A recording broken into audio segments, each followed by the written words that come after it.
For over 60 years, scientists have searched the universe for alien civilizations and found nothing that survived verification. No confirmed signals, no artificial structures, no evidence that intelligent life ever announced itself beyond Earth. This is not speculation. It is a measured result produced by radio telescopes, SETI programs, and technosignature surveys. The final output is a number that defines the Fermi Paradox 0. In a universe billions of years old, that number should not exist. And yet, it does. The Great Silence is not just missing data. It is a problem that challenges probability physics and human perception itself. So today we remove science fiction from the equation. We open a forensic audit of the Fermi Paradox to ask one hard question. Is the universe truly silent, or are we fundamentally incapable of hearing it? To grasp the severity of this paradox, we must first examine the balance sheet. The observable universe serves as our inventory, a sphere with a diameter of 93 billion light-years. Within this volume, deep field surveys estimate an asset count of approximately 2 trillion galaxies. Each of these galaxies contains hundreds of billions of stars, and recent exoplanet data confirms that rocky habitable zone planets are a standard byproduct of star formation, not a rarity. We are staring at a real estate portfolio of staggeringly large but finite potential. Yet for 60 years, humanity has monitored the electromagnetic spectrum, waiting for a single return on that investment. What we detect instead is background noise, cosmic radiation, and inert matter. In any other field of forensic analysis, a sample size of 2 trillion yielding a result of 0 would indicate a systemic failure of the model. A ledger this large shouldn't be this quiet unless we've been auditing the wrong column.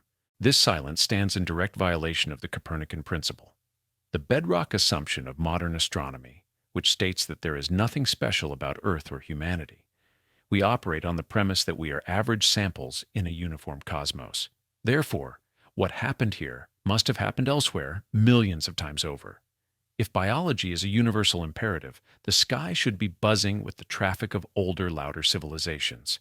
Instead, we are met with the null result. This discrepancy implies that at least one of our foundational assumptions is incorrect.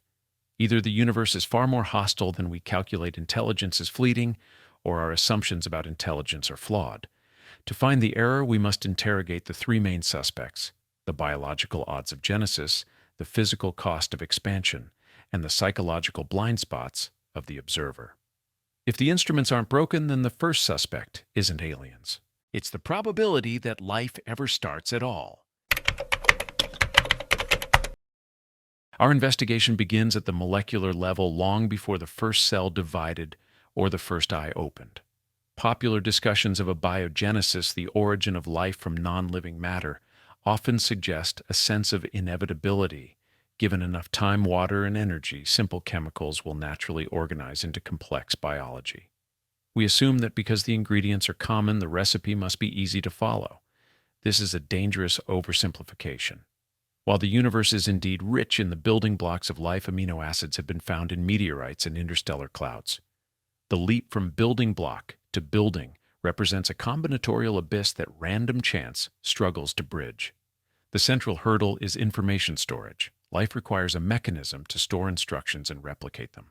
In our current biological model, this role is played by DNA, but the precursor was likely RNA, a molecule capable of both storing genetic information and catalyzing the chemical reactions necessary for self-replication. This is the RNA world hypothesis.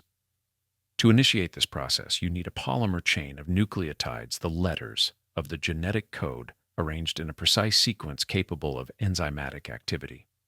Current estimates suggest a minimum length of 40 to 100 nucleotides is required for a functional self-replicating ribozyme to emerge. Here the audit runs into a mathematical wall. Consider the mechanics of abiotic polymerization, the process of linking these molecules together without biological tools. It is a blind stochastic process. Nature is essentially throwing dice. To visualize the difficulty, imagine dumping a box of Scrabble tiles onto the floor. Finding the word cat is probable. Finding the word efficient is unlikely but possible given enough throws.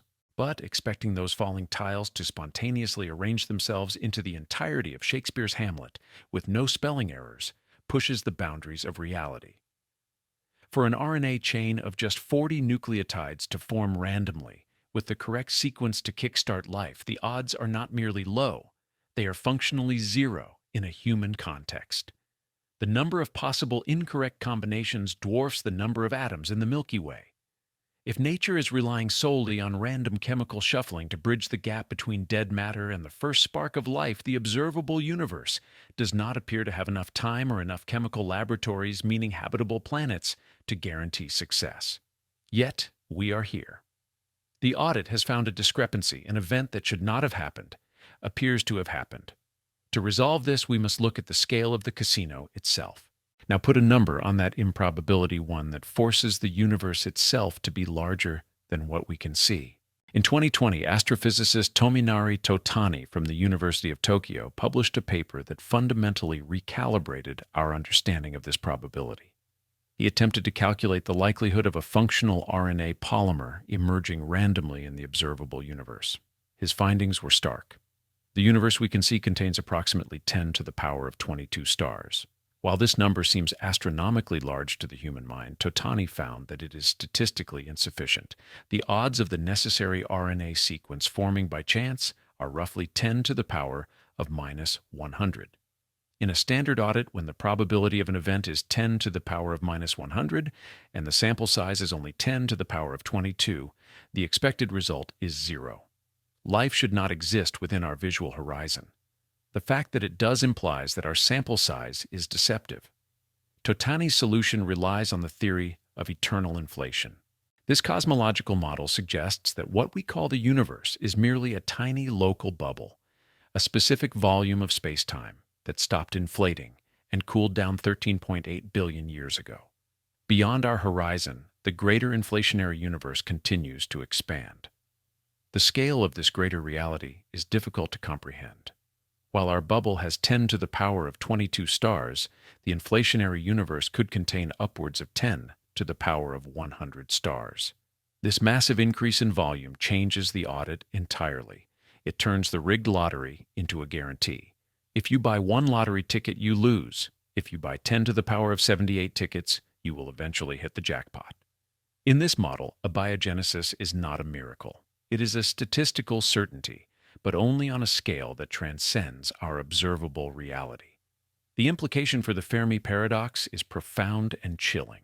It suggests that life is inevitable, but the distance between winning tickets is vast.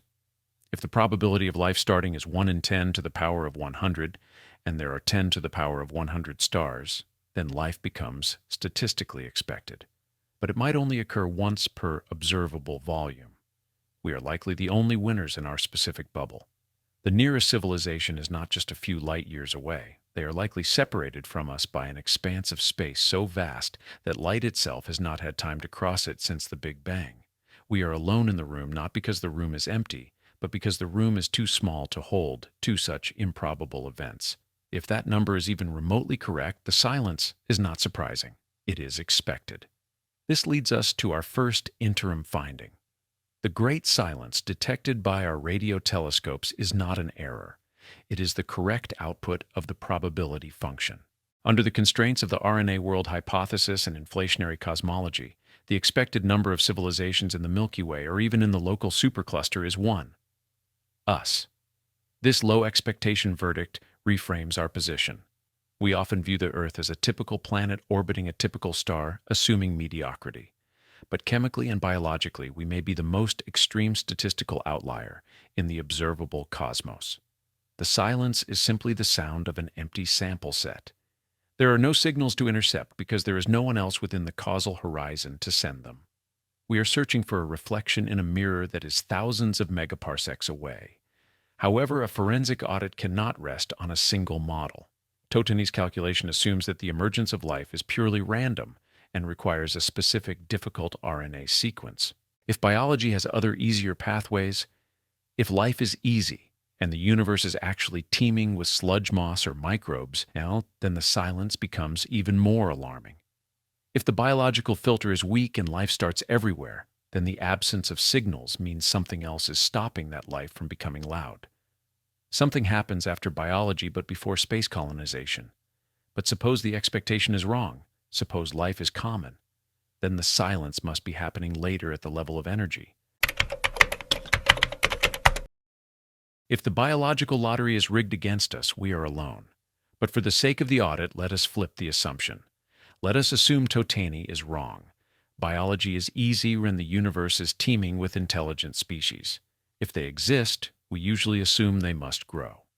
And this brings us to the second suspect in our investigation, the laws of thermodynamics.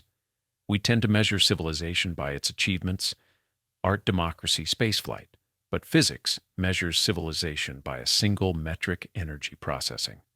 A city, a nation, or a planetary empire is essentially an open thermodynamic system. It consumes high-quality energy, meaning ordered resources, and excretes low-quality energy, meaning heat and waste, to maintain its internal structure. On Earth, we observe a distinct pattern in how these systems grow, defined by scaling laws. In biology, growth is efficient. A blue whale is massive, but its cells operate slower and more efficiently than those of a mouse. This is sublinear scaling. As the organism gets bigger, it needs less energy per unit of mass. But researchers Geoffrey West and Louis Betancourt discovered that human civilizations follow the opposite rule: superlinear scaling. As our cities double in size, they don't become more efficient. They accelerate. Wages, crime patterns, and energy consumption all increase by approximately 115%. The bigger we get, the faster the internal clock runs. This creates a redline engine scenario. To sustain this exponential acceleration and prevent collapse, a civilization must innovate faster and faster. It needs to discover fire, then steam, then nuclear, then fusion in ever-shortening cycles. Eventually, the math dictates a finite time singularity, a point where the time required for the next critical innovation drops to zero, while the energy demand spikes to infinity. The audit suggests that this thermodynamic wall might be the great filter. A civilization cannot expand exponentially forever, because the heat generated by its own processing power would eventually cook it. This is not mere metaphor. It reflects physical limits analogous to the Landauer principle. Before a species can become a Type 3 galactic civilization harnessing the power of 100 billion stars, it may simply burn out its own engine. They don't die from war. They hit a thermal ceiling and are forced to stop growing, enter a state of stasis, or collapse back into simplicity. If growth hits a thermodynamic wall, the next question is brutal. Why don't we see the machines that should ignore biology entirely? Biological bodies are fragile, wet, and chemically slow. It is logical to assume that any advanced intelligence would eventually transition from flesh to silicon or build proxies to explore the stars for them. This brings us to the concept of the von Neumann probe, a self-replicating spacecraft designed to mine raw materials from a star system, build copies of itself, and move on to the next system. The math behind this colonization method is terrifyingly effective because it relies on exponential growth 2 to the power of n. Even if these probes are limited to sublight speeds, say a modest 10% of the speed of light, and even if they stop for 500 years, at each star to replicate a single starting probe could colonize the entire Milky Way galaxy in roughly 300 million years. 300 million years sounds like an eternity to a human, but to the universe, it is a blink of an eye. The Milky Way is 13.6 billion years old. There has been enough time for this colonization wave to happen not just once, but dozens of times over. If even one civilization in the history of the galaxy had launched one such probe, the galaxy should be saturated with them by now. We can compare this to an invasive species model in ecology. When rabbits were introduced to Australia, they didn't stay in one corner. They filled every available niche because there was no barrier to check their growth. Von Neumann probes are the ultimate invasive species. They don't need habitable planets. They only need asteroids and starlight. Yet when we look at our solar system, we find no surveillance artifacts on the moon. When we look at nearby stars, we see no Dyson spheres blocking the light. We see no waste heat signatures from massive industrial terraforming. The galaxy looks pristine. This is a critical piece of negative evidence. It suggests that the transition from biological intelligence to interstellar machine intelligence is not automatic. Perhaps the engineering is impossible. Perhaps the economic cost of an interstellar program never yields a return on investment. Or perhaps every civilization that builds AI is destroyed by it before the first probe can launch. Their absence doesn't prove they don't exist. It proves at least one assumption in the chain is failing. We arrive at our second interim finding. The energy constraint suggests that the silence of the universe might be a result of physical limitation rather than biological rarity. The popular image of a galactic empire ship zipping between stars, trade routes. Communication beacons might be a physical impossibility, a fantasy that ignores the drag coefficient of the universe. The audit indicates that intelligent species may face a growth ceiling. They climb the technological ladder until the cost of the next rung exceeds the energy budget of their planet. At that point, they are grounded. They might live for millions of years in a sustainable high-tech equilibrium around their home star, but they never break out to spread across the galaxy. They become quiet, efficient, and locally focused. If this is true, the universe is not empty. It is merely fragmented. It is an archipelago of isolated islands where the inhabitants can never build bridges long enough to reach each other. We are not alone, but we are effectively quarantined by gravity and entropy. However, there is one final variable in the equation. We have assumed that if aliens existed, they would want to be found, or at least wouldn't care if they were seen. We assume their psychology matches our own history of expansion and noise. But what if loudness is a trait specific to young, immature species? And the most fragile assumption might not be physical. It might be psychological. The final phase of our audit turns the lens 180 degrees. We stop looking at the stars and start looking at the telescope. All previous models, from biological rarity to physical constraints, rely on a hidden variable, the assumption that an extraterrestrial intelligence would share human strategic instincts. This brings us to the most famous and perhaps most misunderstood solution to the Fermi Paradox, the dark forest theory. Popularized by science fiction, this theory suggests the universe is a dark forest where every civilization is a silent hunter, and to reveal one's location is to invite destruction. Consequently, everyone hides. But in a forensic audit, we strip away the horror and look at the game theory.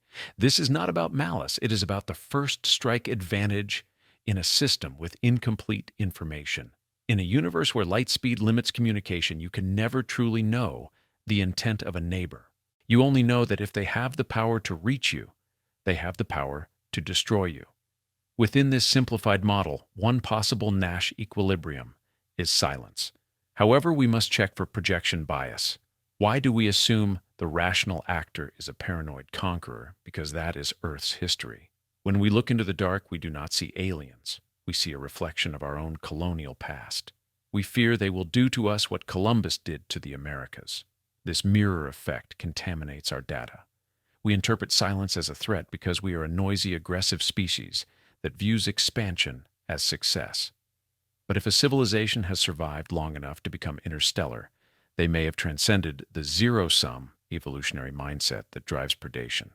The silence might not be the holding of breath in fear, it might simply be indifference. If fear is a projection, then our search strategy is also a projection, listening for the kind of noise only humans make. This leads to the technical aspect of our bias, anthropomorphic deafness. For 60 years, SETI has primarily focused on radio waves. We chose radio because in the 1950s, when the search began, radio was our cutting-edge technology. We assumed advanced civilizations would use it for the same reasons we do. It's cheap and travels at the speed of light. But this assumes a technological synchronization that is statistically impossible. Radio might be a flash-in-the-pan technology, a brief window between smoke signals and something far superior. A civilization 1,000 years older than us might have moved on to neutrino beams, gravitational wave modulation, or quantum-based communication methods that would leave no detectable classical signal. Biologists use the term Umwelt to describe the self-centered world of an organism. A tick lives in a world of temperature and sweat. It has no concept of music or colors. Humanity exists in a technological Umwelt. We are like fish in a bowl trying to detect fire. We are scanning the cosmos for Morse code, while the rest of the galaxy might be communicating via fiber optics. The Great Silence may not be an absence of data, but a failure of translation.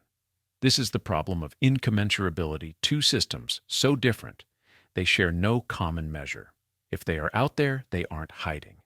They are just operating on a channel we haven't built the receiver for yet. So what does a mature civilization look like if it optimizes for silence instead of broadcasting? This brings us to our third and final interim finding, the efficiency hypothesis. We equate advanced with big and loud Dyson spheres, star-spanning empires' massive energy consumption. This is an extrapolation of the Industrial Revolution. But look at the trend of our own technology. Computers are getting smaller, not bigger. Engines are becoming quieter. Data transmission is becoming more directed using lasers rather than omnidirectional, as in broadcast radio. Thermodynamics dictates that noise is essentially waste. Broadcasting radio waves into deep space is a massive waste of energy. A truly advanced civilization, one that has survived the energy constraint of Chapter 2, would likely be obsessed with efficiency. They would prioritize homeostasis, meaning internal balance over expansion. They might upload their consciousness into digital substrates to escape biological decay, requiring minimal energy to run simulated paradises near a stable red dwarf star. In this scenario, a Type 2 civilization doesn't glow brightly. It effectively vanishes. It captures all its star's energy and leaks nothing. To our primitive telescopes looking for waste heat and radio leakage, the most advanced civilizations would look exactly like empty space. The silence, therefore, is not a sign of a graveyard. It is the signature of efficiency. They aren't dead. They have simply grown up and stopped shouting. At that point, the audit stops being about the universe. It becomes about the observer. We close the current file with a finding that is scientifically frustrating, but intellectually clarifying. The audit of the Great Silence does not point to a single culprit, but rather a convergence of three powerful filters. First, the probability filter suggests that biological genesis is a statistical longshot of such magnitude that Earth may well be the only winning ticket within the observable horizon. Second, the energy constraint indicates that even if civilizations arise, they are strictly governed by thermodynamics, preventing the kind of exponential galactic expansion that would make them visible to us. Finally, the observer bias warns us that our tools and expectations are calibrated to detect a specific immature version of ourselves, rendering us blind to older, more efficient forms of intelligence. The data currently available is consistent with the null result. The silence is not an error, it is a feature of the system. Whether caused by rarity, physical limitation, or efficiency, the outcome remains the same. The sky is quiet because the universe does not support the noise we are listening for. This brings us to the final entry in the ledger. If the Fermi Paradox is a mirror, what does it show us? It strips away the comforting fantasy that someone else is coming to save us, or that we are merely one of many in a crowded room. It forces us to confront the possibility of anthropic solitude. If we are indeed the only consciousness in this sector of the cosmos, then we are not just inhabitants of the universe. We are its sensory organs. We are the mechanism by which the universe understands itself. If humanity were to extinguish itself through war or negligence, it wouldn't just be a tragic loss of a species, it would represent a loss of the only known observational perspective in this region. The lights would stay, on stars would burn, planets would spin, but there would be no one left to know that they exist. The silence is not a judgment. It is a vacuum waiting to be filled. The ledger remains open because the only entity that can add new data is the one reading this report.